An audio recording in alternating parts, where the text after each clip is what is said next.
Les perspectives économiques ont changé depuis début 2022 en raison d'un certain nombre de facteurs. Premièrement, l'inflation s'est avérée beaucoup plus importante qu'anticipé de la part des banques centrales.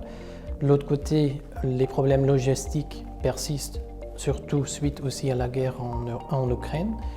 Et la guerre aussi a pesé sur la confiance des consommateurs, surtout en Europe. Par conséquent, la FMI et d'autres institutions financières ont revu défavorablement l'outlook pour 2022 et l'année prochaine, avec une inflation qui sera plus persistante et avec un rythme de croissance qui sera inférieur qu'au préalable. Alors que des termes tels que stagflation ou récession sont de plus en plus souvent utilisés dans la presse, on entend aussi parler d'une contrepartie potentielle, à savoir l'atterrissage en douceur. Dans ce scénario, la croissance ralentit pendant la première période de resserrement des taux d'intérêt, mais l'économie échappe malgré tout à une récession. Pour aborder cette question, nous avons élaboré chez Nagel Makers 3 scénarios potentiels, chacun de ces scénarios ayant son propre degré de probabilité. Le premier scénario de base, neutre, a une probabilité de 50%. Tout y est plus ou moins calculé en termes de hausse attendue des taux d'intérêt, avec une inflation qui diminue lentement mais sûrement en fonction des évolutions économiques attendues et des valorisations boursières.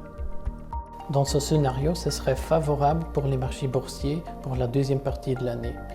D'une part, le dollar américain devrait s'affaiblir à nouveau et de l'autre côté, les taux sur les obligations devraient se stabiliser. Par conséquent, l'atterrissage en douceur pourrait se réaliser aux États-Unis malgré des données historiques qui sont défavorables. Par contre, pour l'Europe, là, la situation reste difficile suite à la guerre en Ukraine qui continuera à peser et une pression inflatoire qui restera. Un deuxième scénario, plus pessimiste, est celui de la stagflation, qui a 17% de chances de se produire. Dans ce cas, l'inflation continuera à augmenter et les banques centrales seront obligées de prendre des mesures encore plus strictes pour freiner les prévisions inflationnistes. Dans ce scénario, ça aurait un impact négatif sur les perspectives économiques et le marché du travail.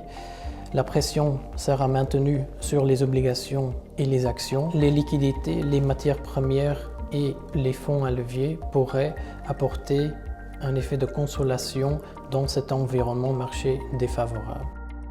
Enfin, le dernier scénario, optimiste, de normalisation accélérée de l'inflation, a quant à lui une probabilité de 33%.